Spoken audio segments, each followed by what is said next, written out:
right, thank you. You all may be seated, counsel. Good morning, ladies and gentlemen. I'm Judge Jessica Moore. Welcome to Division 11 of Jefferson District Court. To start today, I'll first call through the roll to make sure everyone is seated in their appropriate seat, and then we'll get started. Seat number 1, Stacia Bivens. Thank you. Number 2, Kimberly Schultz. Thank you. 3, Elizabeth Reeder. 4, Belinda Blythe. 5, Susan Herbig. 6, Diane Susan. 7, Betty Young. 8, Matthew Smith. 9, Mallory Walter. And 10, Patrick Brucoli. Thank you, sir. 11, Christopher Miller. 12, Dana Clark. 13, Kelly Hicks. 14, Shelley Thies. 15, Rose Bowman. Thank you. 16, Ashley Horn. 17, Brian Penland. 18, Stephen Bolden. 19, Orit Goldstein.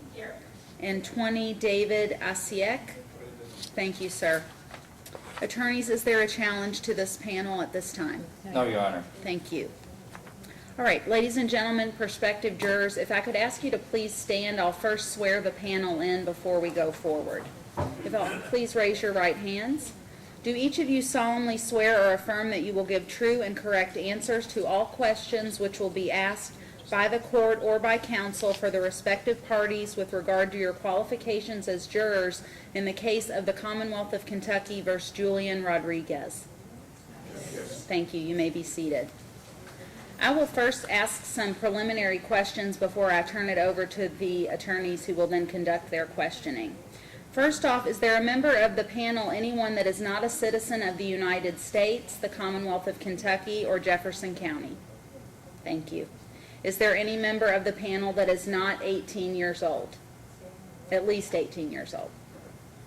All right, and the parties do anticipate that this will be concluded today. Is there anyone that has any medical reason or issue that you could not serve on this jury today? Okay, thank you.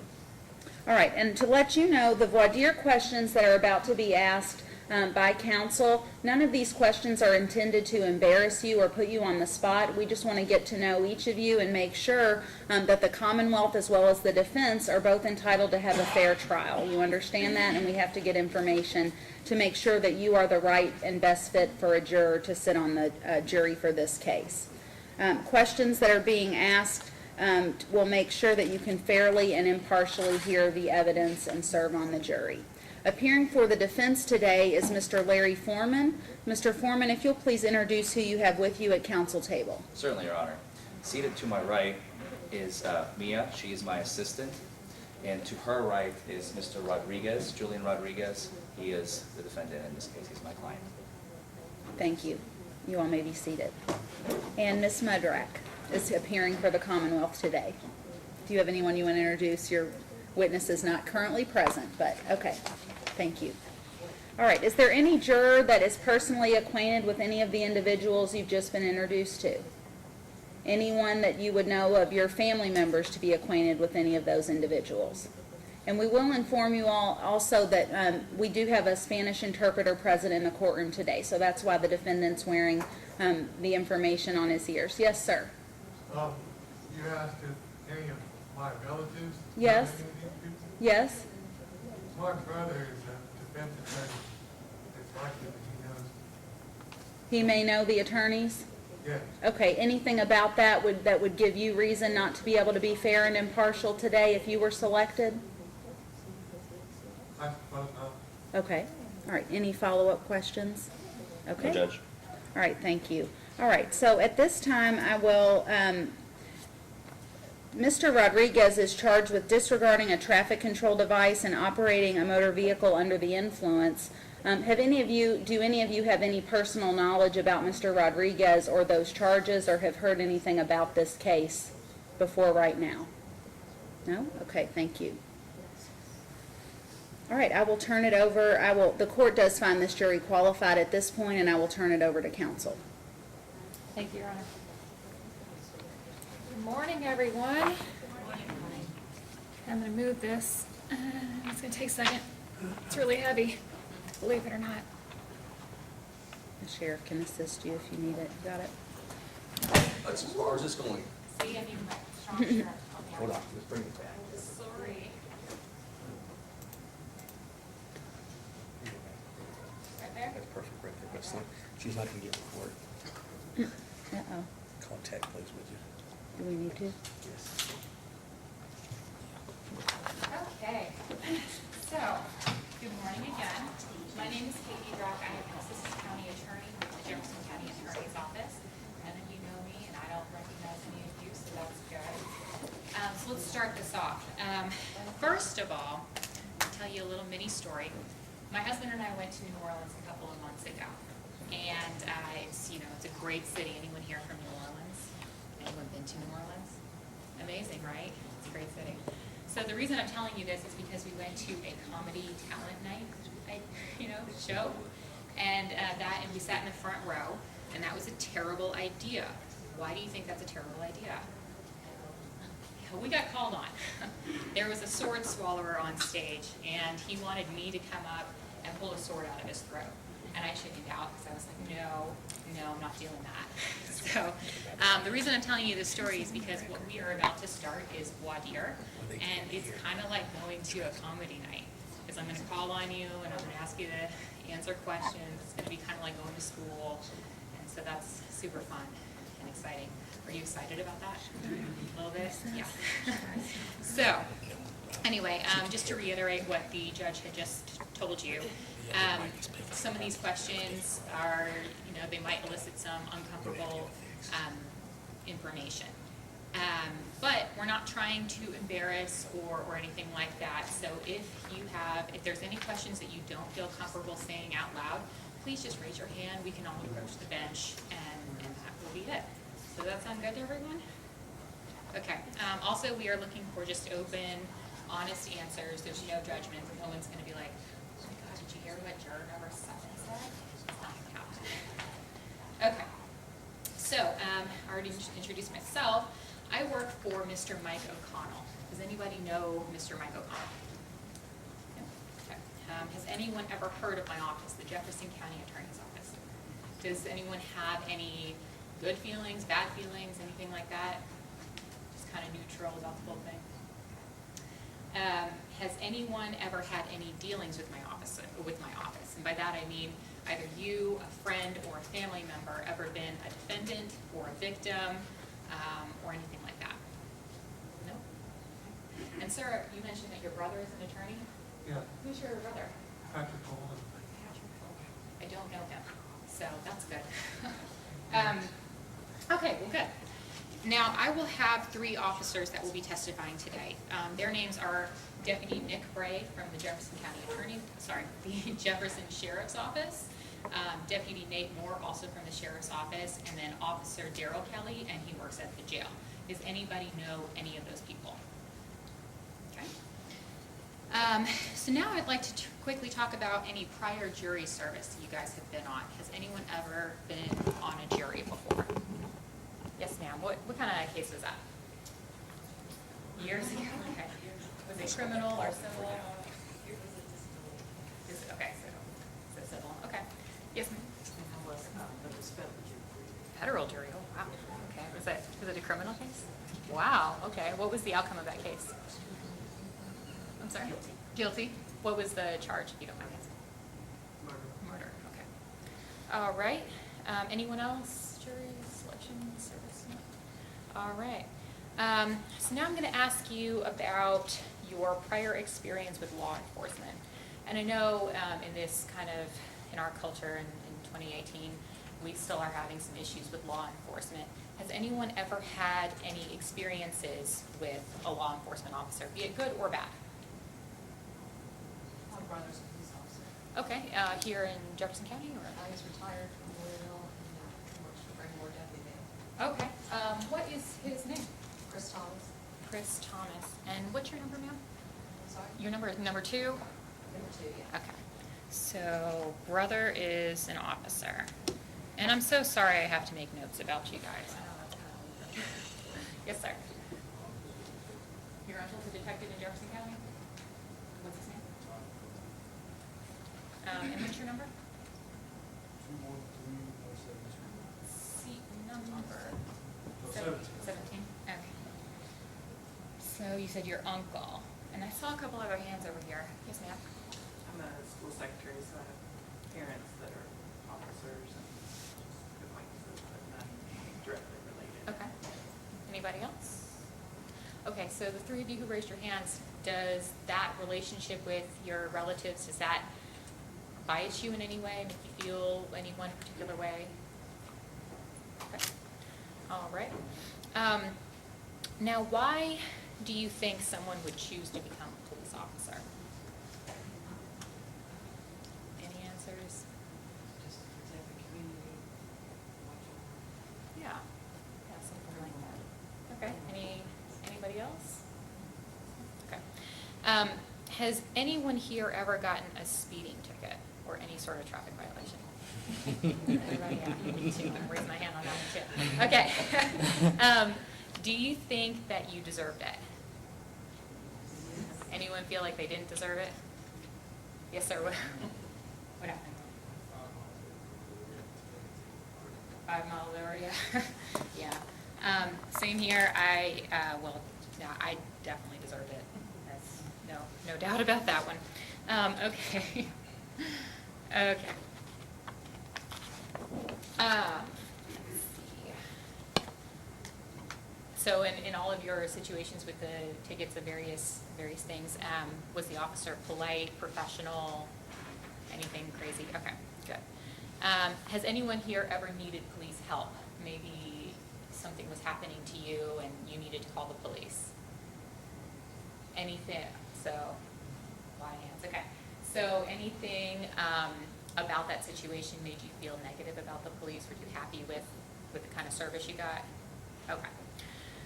All right. Has anyone here ever tried to become a police officer? No? Okay. Let's see. Has anyone here ever been to like a Citizens Police Academy?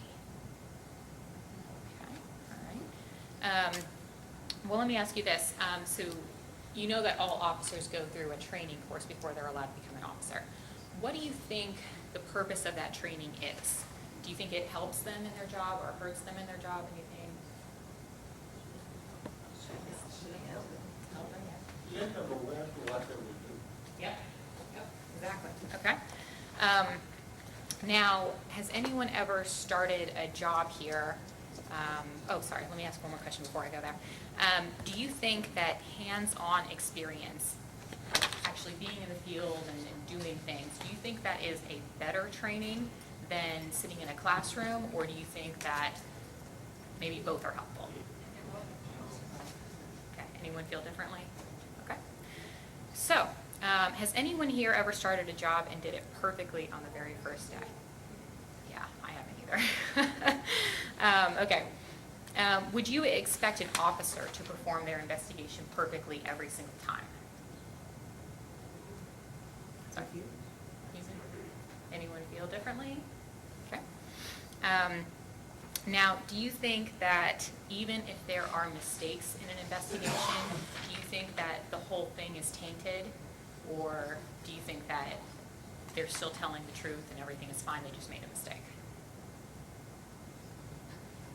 To me, it's different. First, you can go to the process, by the first time, and then with the other people who can able to analyze what was the problem. Okay, so let me just make sure I understand what you're saying. Are you saying that there might be another officer there that can help cooperate? Okay, okay. Anyone have any different ideas, thoughts? Yes, sir. Really, something that you want done perfect every time. Like if something is off, to say other things are wrong. So, say you saw something this way, it doesn't work this way. Just say it's majority this too.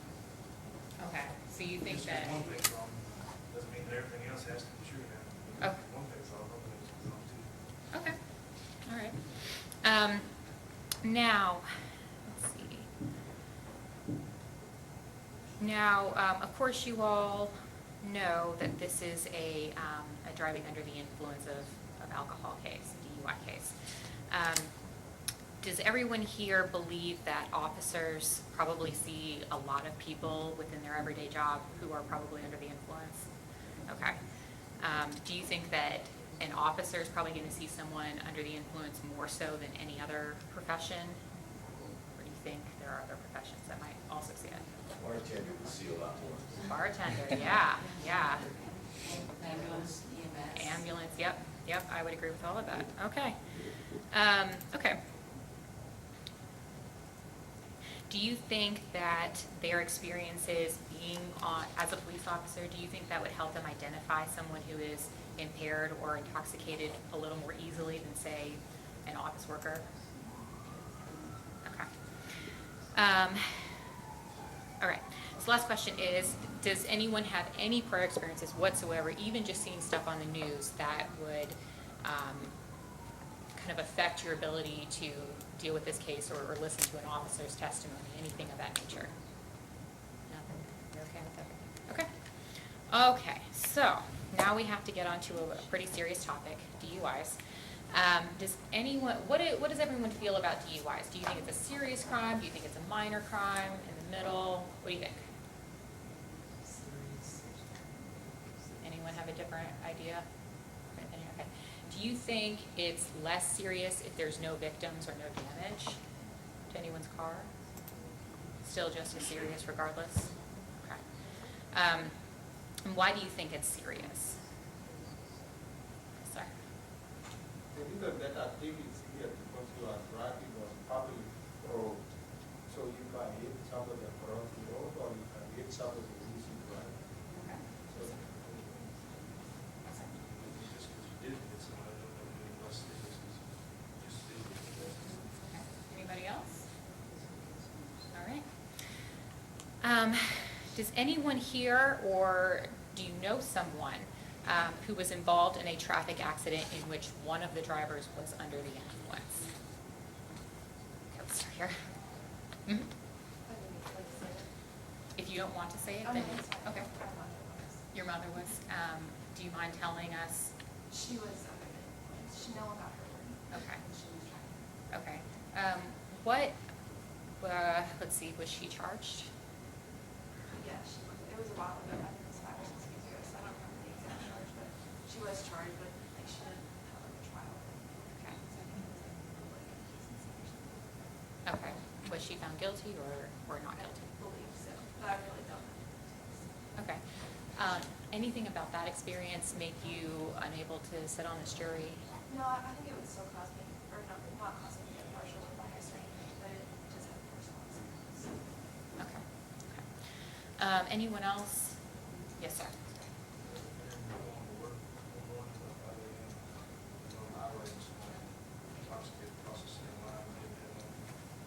Is he okay? Wow. Okay.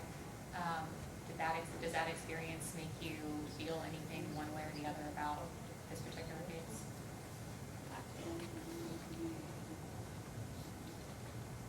Okay. Okay. Has anyone here, I think I know the answer to this question already, but has anyone here ever been a passenger with an impaired driver in the car? Maybe like in college? No.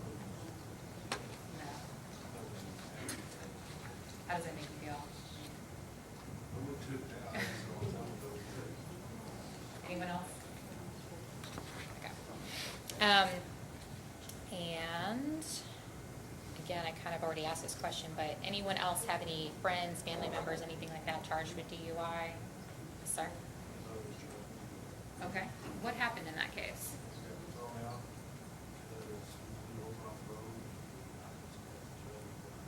Okay. How does that case make you feel? Yes, ma'am. Okay.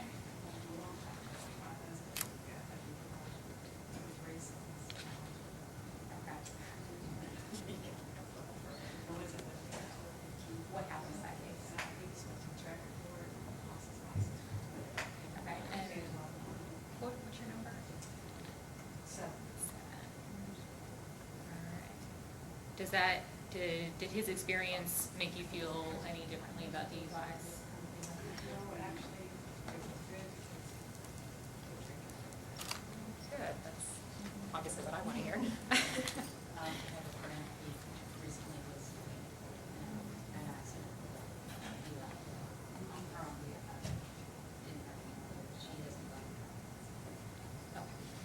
that make you feel differently about DUIs or?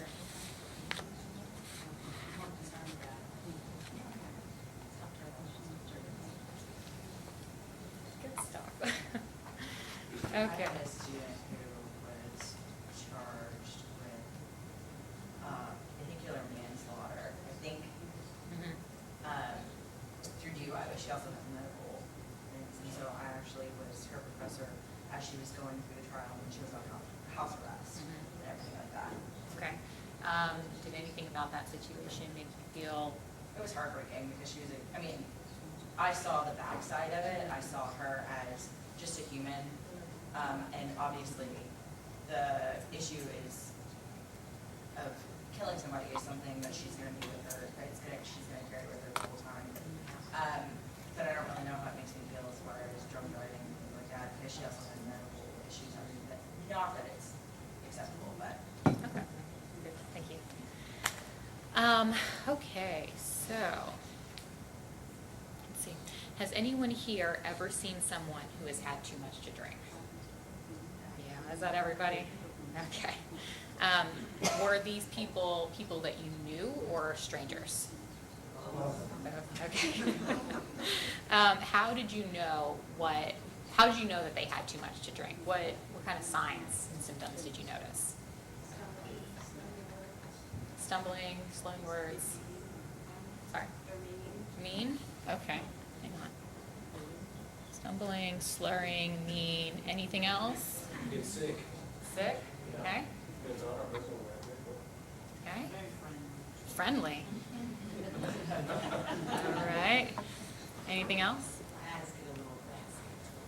Eyes are glassy. Okay. Anything else about how they look? Disheveled.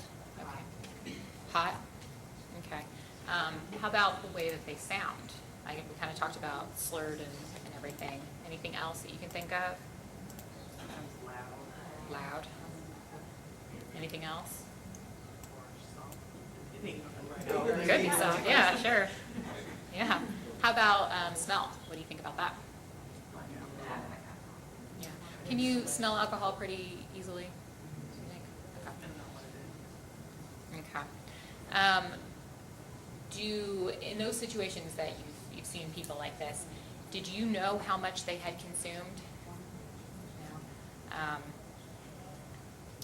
But did you think, regardless, that they were intoxicated, even though you didn't know how much they had consumed? Okay. Yes, ma'am. I called the office for them. Someone in our mailbox was taking out several points down the street. And when I approached her, I thought she had been drinking. But when the officer came, gave her a test, he said that she was not drinking. But I thought I smelled it was alcohol. So it's not. She was. Interesting. It smelled like whiskey to me. Yeah. Cinnamony whiskey or whatever. He said that she appeared to me to be unconscious. She was walking down the road. He told me how she was. Okay. Do you think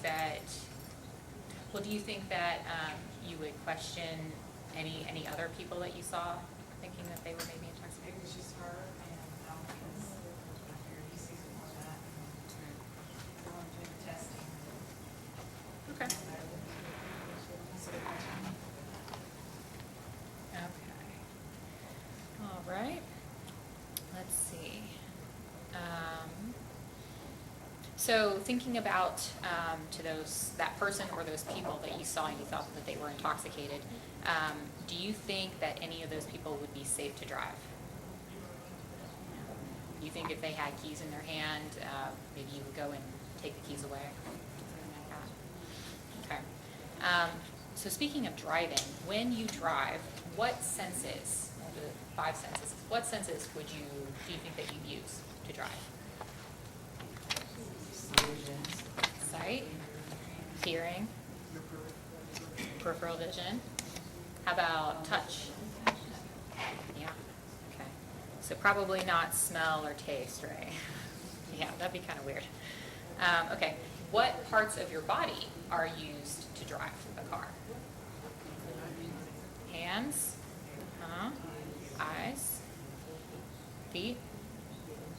How about brain? Yeah, I hope so. Muscles, nerves. Okay. All right. Now, do you think that any of those things we just talked about, do you think any of those things are affected by alcohol consumption? Okay. Do you think it's important for a police officer to determine what parts of their bodies, of a person's body, could be affected by alcohol? Do you think that's important for them to figure out? Okay. Now, what about a person's ability to follow directions? Do you think that alcohol consumption can affect that? Now, just want to make this clear. Now, does everyone understand that you can, in fact, drink alcohol and drive a car legally? What's against the law is that you are impaired or intoxicated. Everything that, okay. Now, speaking of, do you think that impaired or under the influence is the same thing as drunk? Hard question, isn't it? That's true.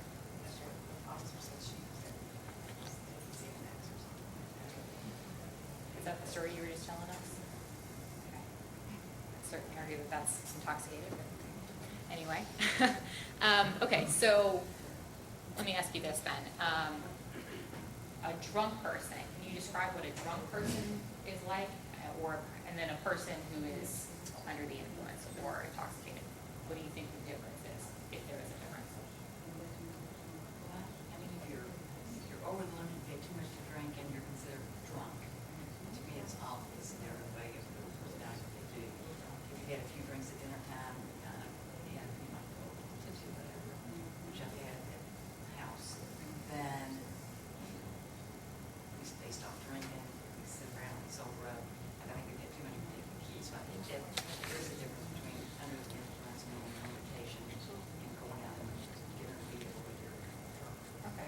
So do you think that being under the influence, the tipsy thing you were just talking about, you think that that is probably, you shouldn't be driving at that point? Anyone else feel the same way? Feel differently? Feel the same way? Okay. All right, so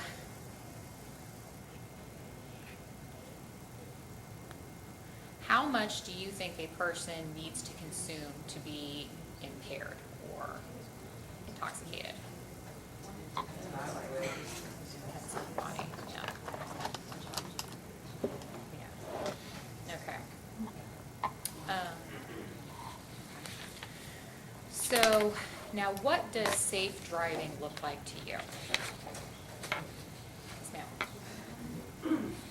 I don't drink by choice. I mean, I might have 1 or 2 drinks a year just because my personality doesn't need it. But I do believe I've seen professionals who do drink and drive, and I always think, like, why would they risk their profession and get a DUI?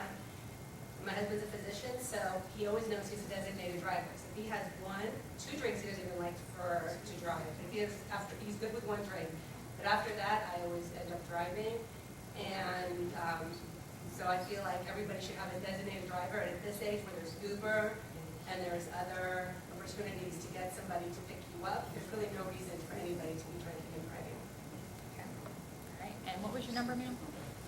Oh, no. 19. I guess that was pretty easy for me to figure out. Okay. Okay.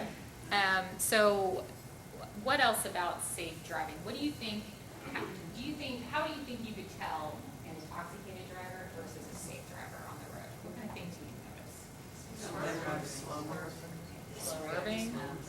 What was slow reaction? Slow reaction? Wide turns? Okay. Speed? Okay. What about? Sitting there with the light screen. So kind of along those lines, so following traffic rules and regulations might be a factor, okay. Have any of you seen anyone on the road that you thought could be drunk? could be intoxicated. Yeah. Okay. So thinking back to that situation, same thing we just talked about, is that how you knew that they were possibly under the influence?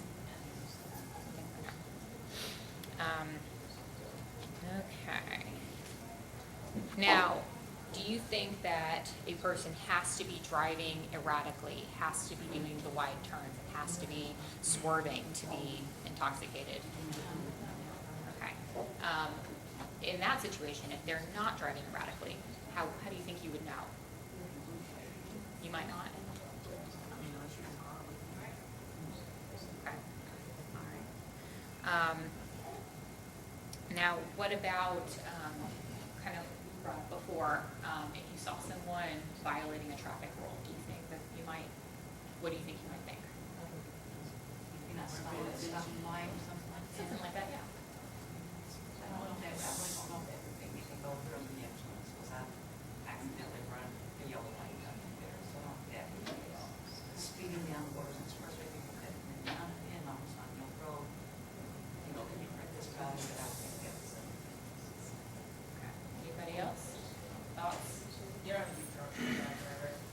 I am required. It's true, it's true, especially in Louisville. Okay. All right, and then real quick, so ma'am, I know you kind of told us your story a little bit, but anyone else here who doesn't drink, perhaps for religious reasons or something like that?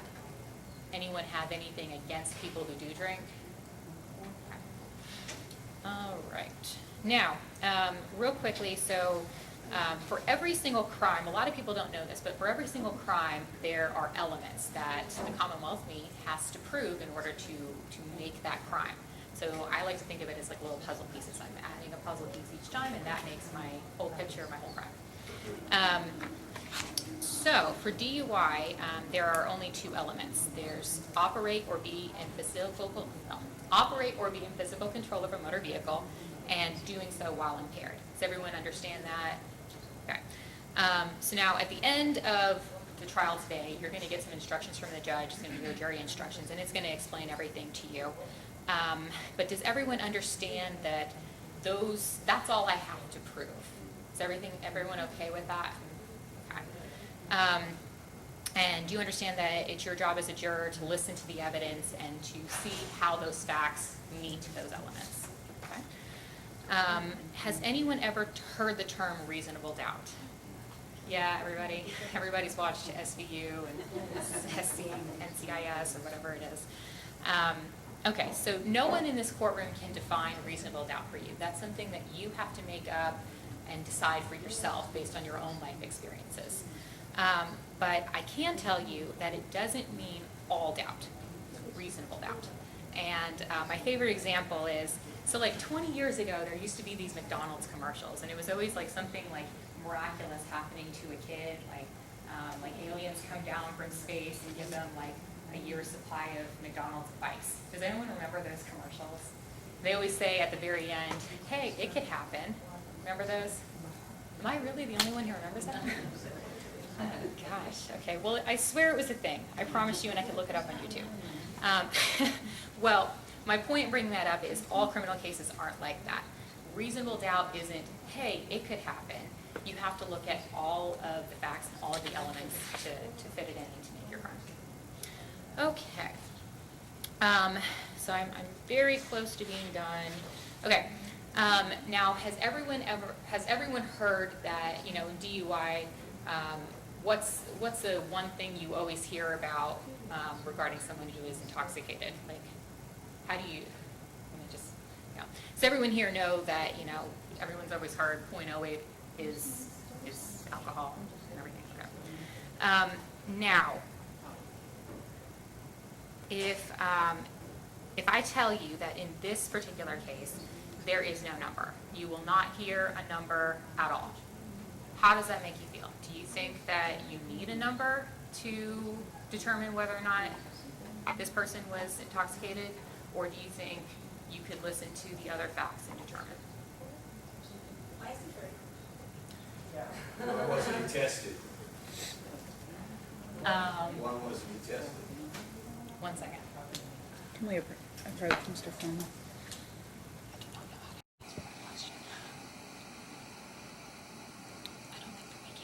I think that might be the response. What do you propose? I mean, you can't answer it. I would just maybe redirect with, I can't answer that, but is everyone okay with, can you just listen to the evidence that will be presented and you understand that that's all we'll be able to consider? Okay? Okay. Judge, may I? Yes, ma'am. The interpreters would like for the judge to speak up. Speak up. They- Okay. It's very Ladies, difficult to hear them. okay.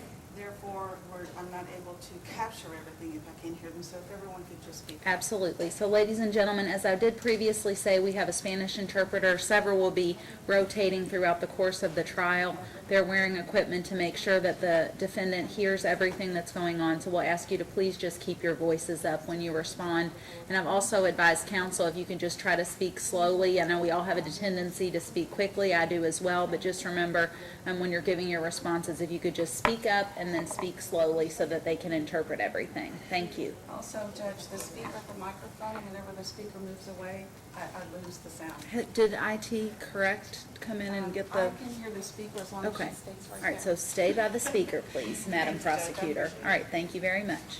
This is my box. To answer your questions, I cannot answer that question for you.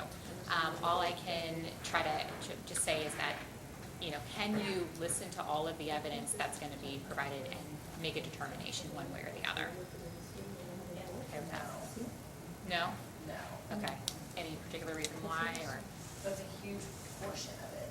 Okay. Exactly, I feel the same way. There's, Without a test, you have no evidence. I mean, you might smell alcohol, that doesn't mean anything, okay? I think it's even ridiculous to be here without a test. Okay. Okay. Anybody else have, yes, sir? Okay.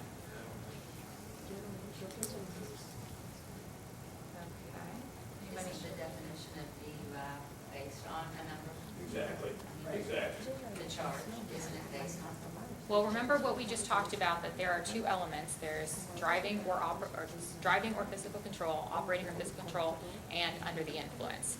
And we talked about how you might be able to tell if someone's under the influence based on sight, smell, and body movements and all that fun stuff. Does everyone remember that? Does everyone? So it could be either or, and still be considered a DUI? So, Even if you're driving impaired, but you're not at a limit, it's still considered a DUI? Yes. Is that still? so the element is under the influence or impaired. So if you think that you can determine from listening to the evidence and seeing every other factor, if you think that you can determine that they were under the influence, then yes. There's nothing. Being impaired, let's say you're driving impaired because you smoke marijuana, is that considered, that's part of it as well? It would still be considered driving under the influence? If drugs can impair you in some way, then yes. Then you get tested. Yes, and in the two elements, there's no mention of number or types of drugs or anything like that. In this particular case, the DUI may not just be alcohol related, it could be drugs or marijuana. In any DUI case, yes, drugs can be a part of it. In this particular case, there is no indication of drugs. Okay? So we're still back to alcohol. Yes. Or could it even be if you're driving impaired, it could be, my daughter's diabetic and sometimes she, gets low, her sugar levels are really low and they drop and her behavior is completely different. And sometimes she doesn't know where she is if it's really low, so that would be impaired, but she's not influenced, so there's no indication it's alcohol. So, Is that still considered? right, it is not, medical reasons are not, it's, the purpose of DUI and making it a crime is that you have consumed something of illegal intoxication. Describing the related to any impairment at all. So, sorry about that, but impairment by substances. Okay.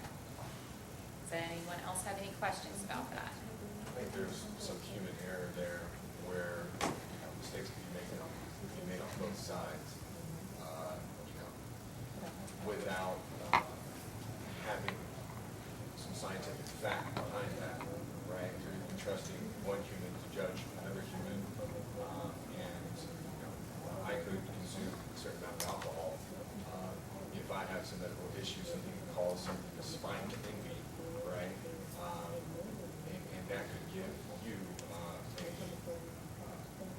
change in perception in terms of how I'm acting or what I'm doing or what have you.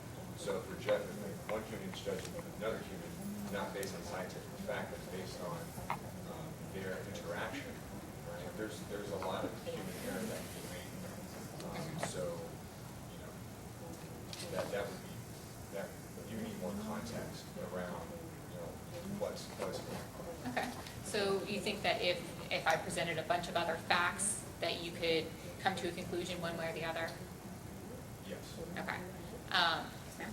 If somebody blew, the .08 is over the limit, and somebody blew .06, we would be having this discussion. Not necessarily, not necessarily.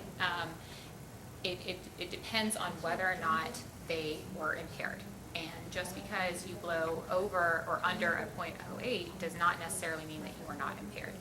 And ma'am in the back, and I'll tell you for me, I don't drink that often. And when I do, 1-2 glasses of wine kind of puts me over. And that I've never blown before, but if I had, very likely it would be under. But that doesn't mean that I am not impaired or that I would ever feel comfortable driving a car. Does everyone understand that? Okay. So circling back, I'm sorry. Yes, and everyone else you mentioned, and you, sir. Does this conversation change your mind at all, or are you still feeling the same way? I think there should have been a test. Okay. I don't know why, but I think there should have been a test. Okay. Yes, sir. Do you And I have? think that's important to determine his guilt.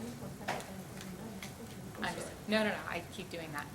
Sir, do you have a different opinion or the same opinion? I just feel like graduates with factual case just a lot of non-test, but I do think a test would be very essential. Okay. Same with him? Okay. You gave an answer earlier. Do you agree as well, or? Yeah. Sorry.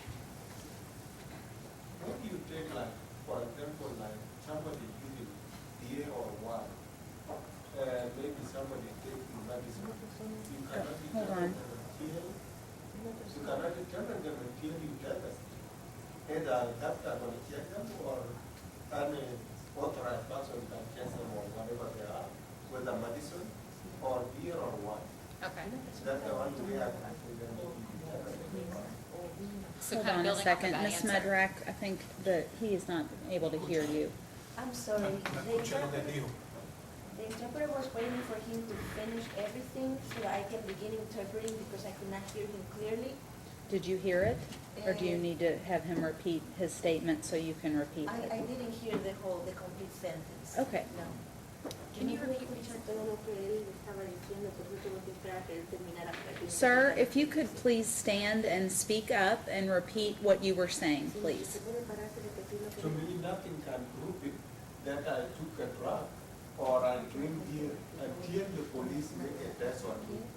Or any medical person can test me to know what I am.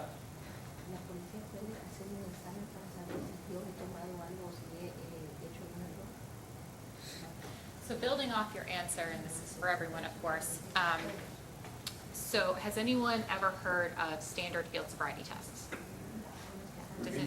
Standard field sobriety test. Does anyone know what that is? Field sobriety test. So the test that you perform on the side of the road. Has anyone ever seen those? Mm-hmm. Yeah. So do you think hearing facts about that, do you think hearing that would help you make a decision whether or not someone was impaired or not impaired? Are you speaking of like when you're walking straight line stuff like Yes, that? ma'am. I can't say it because I have arthritis and I don't walk straight. Okay. Everybody does it. Would, There's a degree of how nervous someone can be too. I know every time I get pulled over, I get trembly, I get shaken, and even if it's just a speeding ticket, right? Just an encounter with the police tend to, get you excited a little bit. Sure. And so, I can imagine, right, if I had just a few beers, that if I were to get out and try to do something, I would probably make mistakes. okay. Does everyone understand that there are multiple tests, not just one test? Okay. And do you think that seeing seeing facts from all the tests might help you kind of make a decision? Yes. Oh, all right, I think that kind of sort of a little bit. I think you're not gonna step right out of the car and start to your test and talk to you and try to feel you out. Anybody else have anything to say about that? There are medical conditions that can complicate the test results. Okay. What kind of things do you think that would Well, be? hypoglycemia, hyperglycemia, hyponatremia, hypernatremia. And it could be mix up the medication, it could be a couple other underlying factors that could possibly negatively impair that result of the test. Do you think that in hearing facts, you would assume that a person had a medical condition, or do you think you'd have to know that they had a medical condition in order to? I think it could be in the back of my mind just based off of, I'm a physiologist, so I would be thinking, is there something else? Okay. Anybody else have anything that they want to say about that? Okay, so we'll move on. Now, has everyone here seen body camera footage before? Everyone knows what it looks like. And does everyone here know that Jefferson County has multiple police agencies? Did everyone here know that it's not just LMPD? Yeah. Can anyone name some of those other agencies? Shively, St. Matthews, Anchorage, J-Town. One is Westchester, and one Westchester. Anybody else? Sheriff's Department, let's see, U of L, Airport, and then you kind of, sorry? State Police, yeah. I even forgot that one. Okay, and now does everyone know that each of those police agencies are separate agencies? They're not connected in any way, and that they all have their own budgets and police chiefs and rules and all that fun stuff. So does everyone also know that not every single one of those agencies have body camera? Do you know that? Yeah. And so the arresting officer, the sheriff's department in this case, they don't have body camera. So with that said, does that bother you at all? Do you need body camera to know if someone, to say guilty or innocent? Sorry? Okay. Yeah. Okay. Is there a car camera? No. It's Was the there a sheriff's. camera in the Wait, jail when he was ladies there? and gentlemen, if you all would just allow the prosecutor to ask you all the questions, and then we'll move on accordingly, okay? Thank you all. So the sheriff's department does not have in-car or body camera. They just don't, unfortunately. And there's a couple other agencies that don't have body camera. And the jail is tricky. There's sometimes it works, sometimes it doesn't, and there's a lot of different things with that. So does anyone have anything that they'd like to say about that? I feel like you want to say something. It's questionable at best. What part is questionable? Just, I guess what I would expect, or what has been lined up as typical is atypical at this point in time, and so I don't really know how any preconceived notions would affect that. All right. Does anyone think that because they don't have body camera, they're hiding something or anything like that? Okay.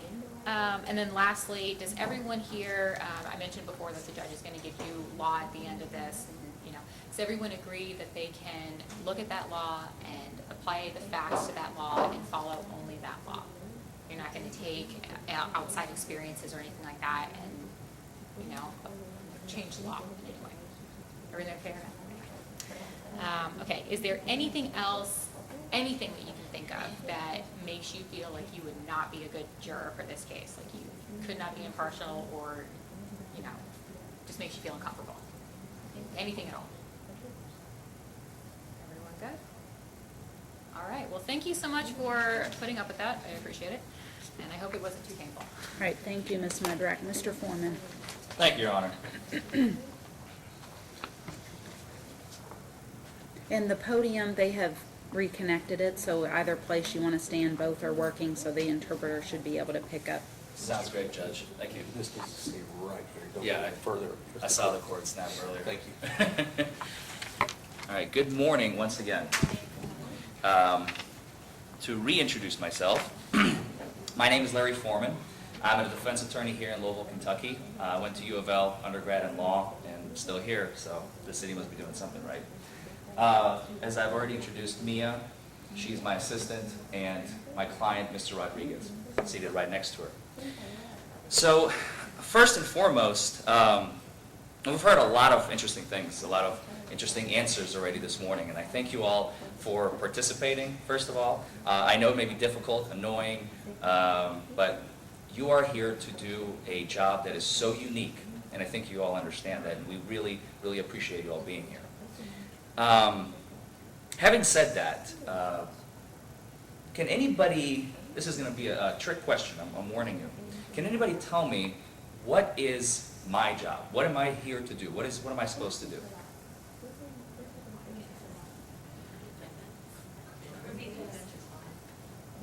Please Speak up. and raise your hand if you'd like to Prove his respond. innocence. And let me tell you why you are absolutely wrong about that. My job here, sorry? Make sure you have a fair trial. Fair trial. That's a better answer. You're getting close. You get to the truth. Get to the truth sometimes. No, just kidding. My job here is to do absolutely nothing. My client and I could spend the next hour and a half, the Commonwealth can bring witness after witness after witness to this witness stand, and my client and I can sit there and play cards, we can play Monopoly, we can do absolutely nothing, and by the end, present no evidence whatsoever. Why? Because the burden is on the Commonwealth to prove their case beyond a reasonable doubt. My job, now, I will be presenting evidence to you all. However, I want you to understand, my job is really to do nothing. The defense has a very unique position in that this is the way our judicial system is orchestrated. And in other countries, believe it or not, countries such as Israel, other countries in Europe, judges decide. Judges are the judge, jury, and executioner. What we have in the United States is a very unique system, and that was created by our forefathers so that we have a more fair opportunity to judge someone rather than have one person decide the entirety of the process. Now, I believe, who was it? Give me just a second here. Ms. Young. Ms. Young? Yes, I had my pages flipped. Ms. Young, you served on a disability case, I understand. Is that right? Do you remember what the standard was in that case? By any chance? You said it was a long time ago. Aw, that must have been a bummer. Sit there. I was on the jury and a lot of questions that we weren't allowed to get information on. So the juries kind of cornered us afterwards and said, they kind of had the same thoughts we did.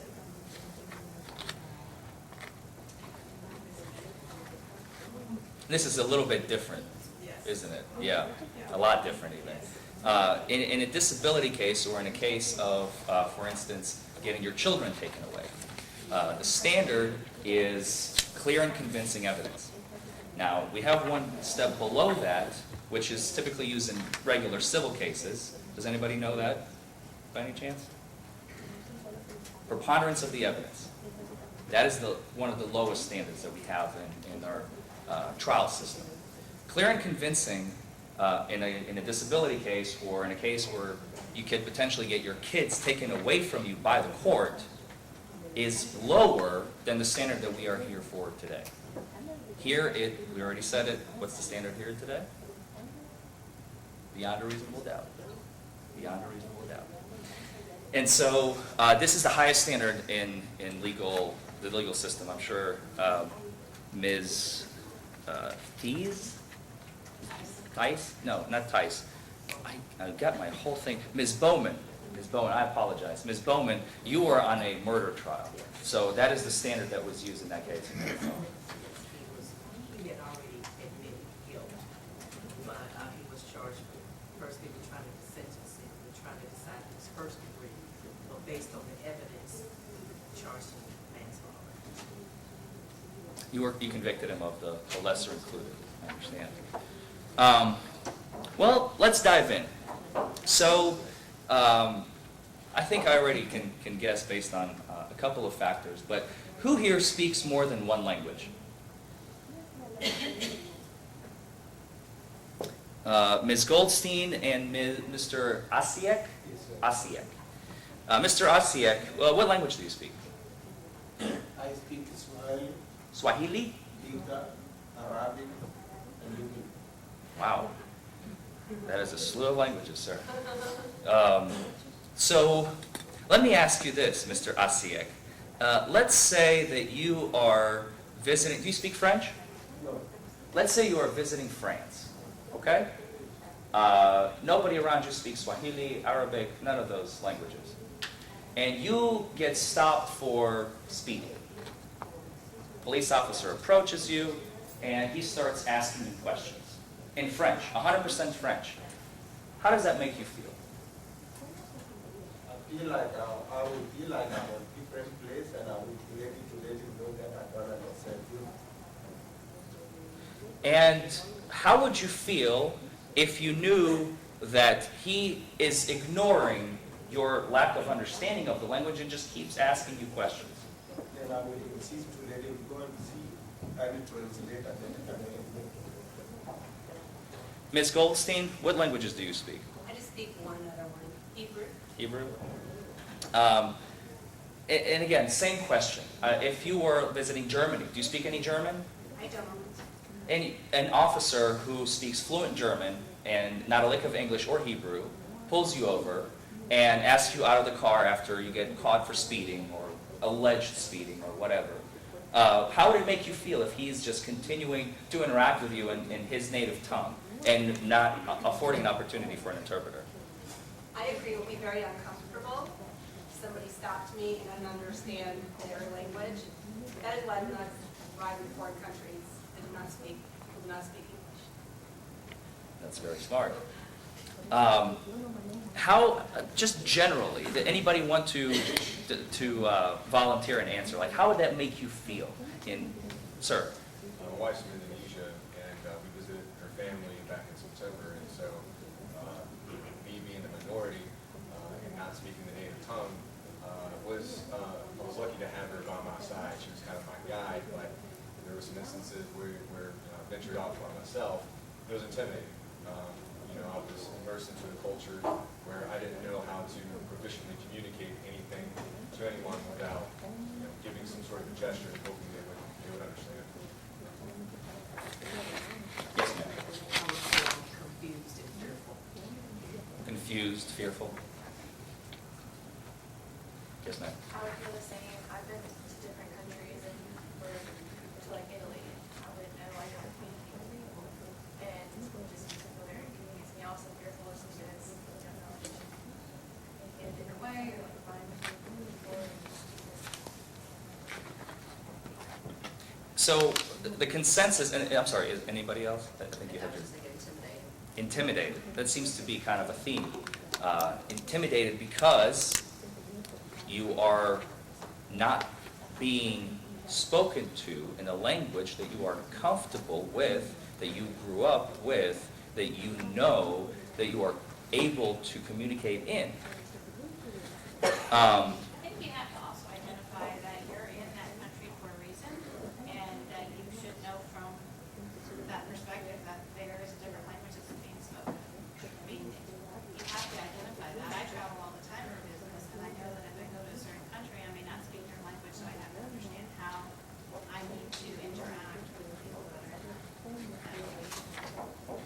Let's say, has anyone ever in a foreign country, I know we've had some Indonesia, Italy, Israel, and has anyone ever had to go to a government building in a foreign country, interact with government individuals? Yes, sir.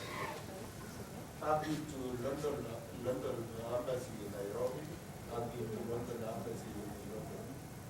And did you have to, did they provide an interpreter for you when you went to the government building? Since they know that I'm from the native English speaker, then they will not provide me.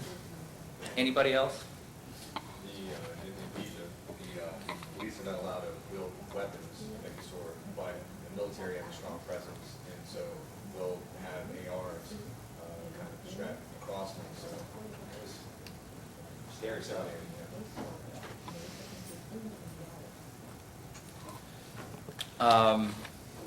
By the way, my client, Mr. Rodriguez, he is from Cuba. It's actually funny you bring that up. Did anybody know that the police in Cuba do not carry weaponry? I did not know that either until very recently. I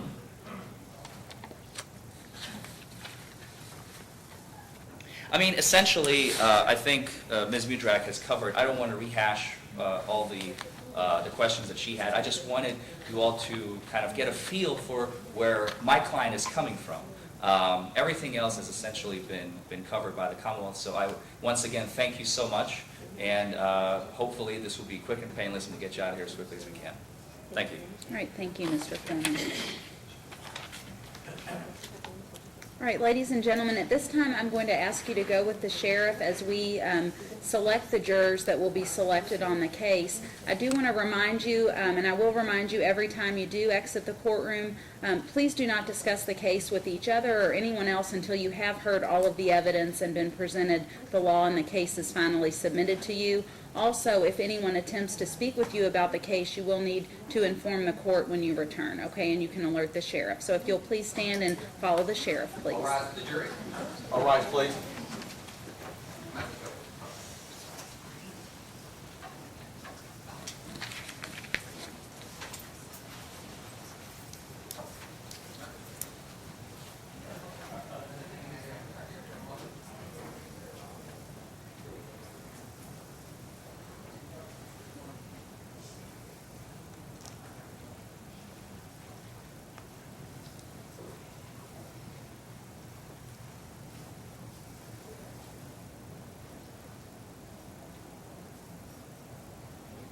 Let me know when they're all outside, please.